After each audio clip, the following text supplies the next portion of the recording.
Hello everybody, welcome back to my channel. So this is the second part of the video where I am debunking the ISO GOATs video, and in this part of the video I'm going to be debunking the Swift interoperability solution of CBDCs is using XRP and XRPL, because he was going through the Swift article and he was basically implying that the Swift interoperability solution, because Swift is going to have their own interoperability solution for CBDCs, but what the ISO GOAT was implying that the Swift interoperability solution for CBDCs is basically the XRP and the XRPL. So I'm going to be debunking this claim. If you want to see the first 2 points that I have already debunked, then watch the previous video.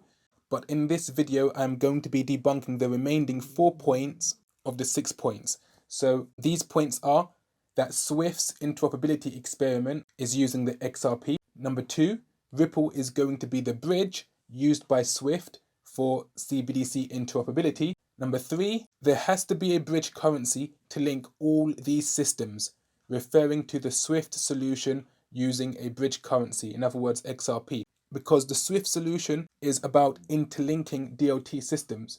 So the ISO GOAT says there has to be a bridge currency to link all these systems, in referring to the Swift solution and how it's operating, implying that the Swift solution is going to be using XRP as that bridge currency. And point number 4 I'm going to be debunking in this video is XRP will be used because Swift's solution is fast, secure, compliant and transparent. So because Swift says that its solution for CBDC interoperability is going to be fast, secure, compliant and transparent, the ISO GOAT is claiming that those qualities indicate that XRP will be used. So those are the 4 points I'm going to be debunking in this video. Now, the best way to debunk those 4 points of misinformation is by me simply explaining what the Swift interoperability solution is and how it works by reading the exact article he was reading to you. So I'm going to go through the article like he went through the article in his video, but I'm going to explain to you in this video what the article actually means and what it's actually saying. So let's get started. CBDC's interoperability. 5 key takeaways from our groundbreaking experiments. And it was written on the 24th of November 2022. So we're laying the foundations for global payments using central bank digital currencies. Find out how. We want to make sure the global financial community is ready for a future where digital currencies may exist alongside traditional ones, whether that change happens in 1, 2 or 10 years' time. So Swift wants to be ready for CBDCs basically, and they want to have their solution for CBDC interoperability. So interoperability and collaboration will be crucial to success. That's why we are collaborating with the financial community to ensure that as central bank digital currencies develop, they can integrate seamlessly with existing payment systems. Now, when he was reading this document, he was implying at this stage that they're talking about XRP, XRPL and Ripple. That's what they call connecting the dots. I'm not going to be connecting any dots. I'm just going to read what's on the lines and explain to you what Swift is actually saying. So we recently ran a groundbreaking set of experiments that paved the way for the use of CBDCs across borders. To help you get up to speed, we've pulled together the 5 key things you need to know about this pioneering work. So here's the Connecting Digital Islands CBDC document, and I'm going to be going through this document, not really going through it, but just flicking through it with you in this video. So number 1, CBDCs are gaining strong momentum. 9 in 10 central banks worldwide are now exploring CBDCs according to the Atlantic Council, covering economies that account for more than 95% of global GDP. 10 countries are already live with their own digital currency. China is set to expand its pilot in 2023, and the European Central Bank is currently investigating the optimal design for a digital euro. We believe that the financial industry should prepare now for a future in which using CBDCs to make international payments could be routine. So number 2, the CBDC landscape could become fragmented globally. So here in this section, Swift talks about how every country could have their own CBDC system, which is fragmented, and it says The global CBDC ecosystem risks becoming fragmented, with numerous central banks developing digital currencies based on different technologies. So every central bank could be using a different DLT system for their CBDC, and that could cause fragmentation on the grand scheme of things between them. So the central banks are each using different technologies, standards, and protocols. If left unaddressed, this fragmentation could lead to digital islands springing up across the globe. Consequently, developing a way of transactions to flow between different CBDC constructs and platforms will be critical. So Swift is basically talking about there needs to be interoperability between different central banks, CBDCs, and their DLT systems. Fine, that makes sense. There needs to be interoperability. So let's continue. A global interlinking solution is feasible. Tell us more about this solution, Swift. Our experiments demonstrated that it's possible to connect disparate CBDCs to achieve successful cross-border transactions between different DLT-based CBDC systems and with established payments infrastructure. So Swift has done an experiment, and they're able to make different CBDCs on different DLT systems interoperable. Also, they are able to make legacy payment infrastructure interoperable with DLT systems. Working in collaboration with Capgemini, we built a simulation of Swift's enhanced platform. So what have they built? Swift's enhanced platform and a connector gateway that, when combined, are capable of linking CBDC and existing payment systems up at the technical level. Our experimental solution is capable of solving for BIS multi-CBDC Model 2, which foresees the interlinking of multiple CBDC systems via a shared technical interface. So here it tells you what they've built. Swift's enhanced platform, which is basically their transaction manager, and a connector gateway. Now, none of this actually says XRP, XRPL, or Ripple, and none of them are implying to be XRP or XRPL or Ripple. And I'm going to tell you and show you what this solution actually is. So here it says simplicity is necessary to scaling global CBDC transactions.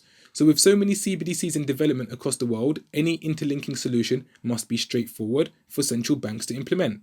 That's why we've designed our experimental solution so banks can easily integrate their domestic CBDC flows into the cross-border payment system. This is made possible by an experimental connector gateway we've developed that enables the communication between the different CBDC networks and payment systems. So as you can see, they've built this connector gateway, and they have their Swift's enhanced platform, and those two things are helping them solve interoperability between different DLT systems, and also interoperability between DLT systems and legacy payment infrastructure. And this solution, this interlinking solution that they've built, is straightforward in order to make it easy for central banks to implement. And they go on to say, and there will be no need to invent new ways of ensuring security, compliance, authentication, and tracking either. We're leveraging the ISO 20022 standard to ensure that CBDC transactions carry rich, standardized payment data. I've already covered this in my last video, how the ISO 20022 standard is not referring to XRP, XDC, XLM, or anything like that, and it's referring to data, payment messages. Over time, we aim to integrate our CBDC solution into Swift's current suite of products and services that are used by our 11,000 plus members. So Swift wants their 11,000 plus banks that use their messaging service to potentially also use their CBDC interoperability solution as well, which, by the way, isn't XRP, Ripple, or XRPL, and I will show you in a minute, to make sure that their cross-border payments are fast, secure, transparent, and compliant. Now, one of the points that ISO GOAT made is that the fact that they're mentioning fast, secure, transparent, and compliant, it must mean XRP, because XRP is fast, secure, transparent, and compliant.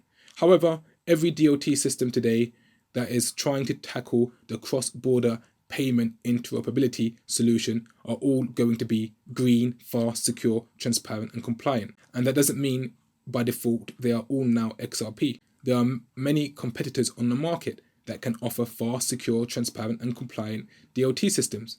However, the Swift solution isn't even a DLT system, and I'm going to show you this right now. So here is the document that he really should have went through, and it says Connecting Digital Islands, CBDCs.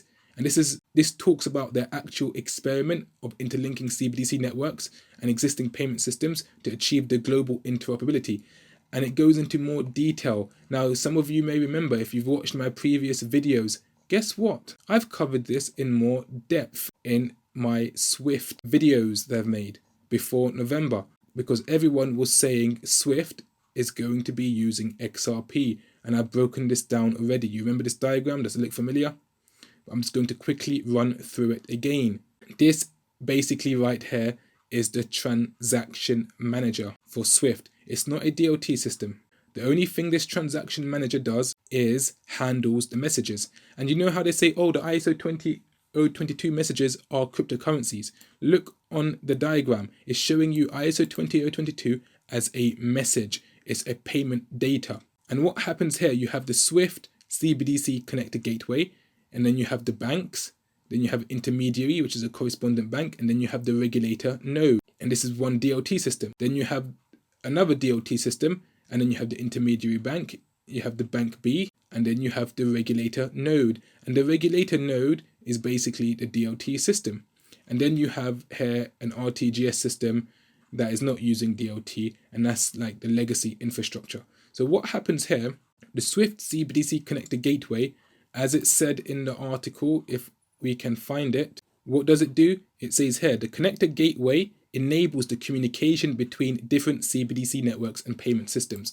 So here, the connector gateway enables communication between these different systems. How does it enable it? Because it allows the passing of ISO 20022 messages from one CBDC DLT system to the other. And what moves the messages around? The transaction manager. So the regulatory node, the intermediary bank A, this whole circle is CBDC A. A ISO 20022 a message passes through the connector gateway, and it goes to the transaction manager. The transaction manager interacts with all of the systems, the legacy system, the CBDC B system, the CBDC A system, and it then passes the message to the next system, and the message goes through the Swift CBDC connector gateway and interacts with the banks and the regulatory node. And then when they want to send another message back, it goes through the CBDC connector gateway to the transaction manager. The transaction manager facilitates the routing of all these messages, the tracking and all that stuff, and it goes to the next, and it goes back to the CBDC system A and the ISO 20022 message, and it passes through the connector gateway. And also, if it needs to interact with legacy systems, the ISO 20022 message goes to the transaction manager. The transaction manager routes that message over to the RTGS system, which is a legacy system, and it's all ISO 20022. The Swift solution using the transaction manager and CBDC connector gateways is not actually a DLT system. It's a system that enables DLT systems to be interoperable, not by actually passing any money, any value across each other. All they do is pass ISO 20022 messages across to each other. So you may wonder, how do they settle transactions then if they are just passing ISO 20022 messages to each other? How does the bank that's using CBDC A pay the bank that's using CBDC B? How do they do it if they're only using messages, sending it across to each other? They do it by pre-funded accounts in advance, pre-funded liquidity. And that's exactly how they do it. They are not using on-demand liquidity. The Swift solution is not about ODL. The Swift solution is not actually about moving digital value. It's about moving messages between different DLT systems, and those DLT systems still operate in a pre-funded manner. And I've already covered this before, and I'm going to further prove this to you down below. This is a diagram showing you how the experiment flow works. And if you can see, the whole thing works by messages, PAX 0.008 DLT format. Here you have the first half, intermediary A, you have the Swift platform, you have the Swift gateway, connector gateways, and the Swift platform is a transaction manager. All that happens is ISO 20022 messages are passed across each other, as I've shown you in the diagram above, and it's passed across each other by leaving the CBDC connector gateway. The Swift transaction manager, the Swift platform, moves that message across to the other chain. And here you can see funds are locked up in escrowing funds. How can this bank A make a payment to bank B and not actually send funds over, but just send messages, and the payment is still happens because of a pre-funded system in advance. And then you can see here the messages go back and forth. I'm not going to explain this in detail. I've already done it in a previous video.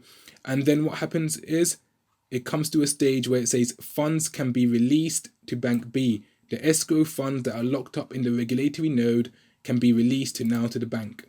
And that's exactly how it occurs. A payment initiation starts off with a message. It goes all the way to this bank. It tells them to lock the funds up in escrow. Then the payment messages go back and forth until this bank then enables the release of the funds, and then the recipient receives the money. And if you actually read this document, it talks about it being done in a pre-funded manner. I've already covered this in my previous video, so I'm not going to cover it again. This, my friends, is not Swift using XRP. This is not Ripple as a bridge for CBDC interoperability. This is not a bridge, which is XRP, to link all these systems together that Swift is using. So to say there has to be a bridge currency to link all these systems together for there to be interoperability is simply not true, because Swift has developed a solution to link systems together without actually using a bridge currency, but they are only able to do it because they are using their pre-funded system, and all they have to do is just focus on moving messages. Now obviously we know XRP allows for on-demand liquidity, but the point is here, this is not XRP, this is not on-demand liquidity, this is a pre-funded system. So whoever's saying that XRP will be used because Swift's solution is fast, secure, compliant, transparent, it does not mean XRP will be used because of this. Every DLT interoperable solution has those qualities. If you don't have those qualities, then you can't even be considered as a potential competitor. And lastly, I would just like to round it off with this video to put it all into perspective, and watch this video after how I've explained it to you and tell me, does it sound like XRP to you? There's a growing momentum towards central bank digital currencies, with over 100 countries exploring a CBDC, representing over 95% of global GDP. But with so many central banks developing their own digital currencies based on different technologies, standards and protocols, there's a real risk that the CBDC ecosystem becomes fragmented. If left unaddressed, this could lead to unconnected digital islands springing up around the world. So to fully realize their potential, local CBDCs will need to be able to fully interoperate with each other at the global level. At Swift, our strategy is to achieve instant and frictionless cross-border transactions across all networks and regardless of the form that value takes. That's why we've been exploring a new solution capable of linking a domestic CBDC network with the rest of the world without individual networks having to connect to each other directly. Our CBDC interlinking experiments used Swift's enhanced platform and an experimental CBDC connector gateway to deliver a highly scalable, seamless transaction flow. Let's take an example from our experiments. Sophia, the treasurer at Debtor Corp, wants to make an international payment to Ali at Creditor Corp for goods supplied. Sophia's bank is connected to her country's CBDC network, which is built on the Quorum platform. And Ali's bank is connected to his country's network, which is built on Corda. Our experiments have demonstrated that we can overcome this complex challenge. First, Sophia submits a credit transfer request to her bank, Bank A. Bank A identifies the correspondent banks that are needed to complete the payment. Bank A then sends an ISO. Okay, let me just pause it here for a second. Look at this part here. You can see them using correspondent banking. Ripple and XRP eliminates the need for correspondent banking. Why does Bank A need an intermediary Bank A? Why does Bank B need an intermediary Bank B? Why do they need correspondent banks? Because this isn't XRP. I'm beginning to think people don't even know what XRP does anymore. Like the fact that you can just see this and say to yourself, oh, this must be XRP. You must not know how XRP works or how Ripple works or the XRPL. And lastly, Swift is not in the business of moving money, crypto. They are in the business of moving payment data, messages, ISO 20022. And as I've showed you, this whole system of theirs, this solution, isn't based on them actually moving value themselves. It's based upon them moving ISO 20022 messages from one system, DLT system, to the other. And that's how it does that. It communicates between the two with its routing transaction manager platform. And when it does that, what happens on the other side? There's a pre-funded account, and all that pre-funded account does is locks the balance and then releases it based upon the messaging. This is not ODL. Look at how they're explaining it to you. This is not XRP, this is not ODL. Go and read the Swift CBDC experimental document, and it clearly shows you what this is. And it's not XRP, Ripple, or ODL. 20022 payment message to intermediary A by using a messaging smart contract. And it even tells you that they're moving ISO 20022 payment message. XRP does not move messages. XRP, when I say XRP, I mean XRPL does not move messages. The XRPL moves actual digital value. Swift moves messages. Next, intermediary A notifies intermediary B using a CBDC connector gateway. Intermediary B then sends an ISO 20022 payment message to Bank B using a messaging smart contract. Finally, Bank A can release the funds to Bank B that are delivered to Ali at Credit Accord. Now, you know when it says Bank A can release the funds to Bank B and it shows you the motion going across, you may assume that motion going across is the actual funds. No, what that motion going across is the ISO 20022 message. Bank A sends the ISO 20022 message all the way across using Swift's transaction manager to Bank B. And then it instructs Bank B to release the funds that's locked up in the pre-funded system that they all have and send it to the recipient. No value was moved from Bank A to Bank B, only messages. Our experimental solution not only enables interoperability between different standards, channels, protocols and currencies, it also embeds security, authentication and trackability into every transaction, along with all the know your customer, anti-money laundering and sanctions checks you would expect from Swift. This groundbreaking work is just another example of how at Swift we're innovating with our community to shape the future of finance.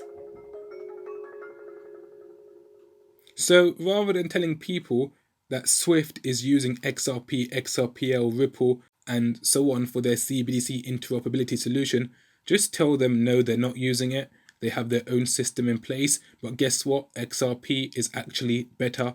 XRPL is superior. And that's the truth. And that's all for now. Thank you for watching. Don't forget to like, subscribe, and hit the bell notification icon so as to not miss my next video.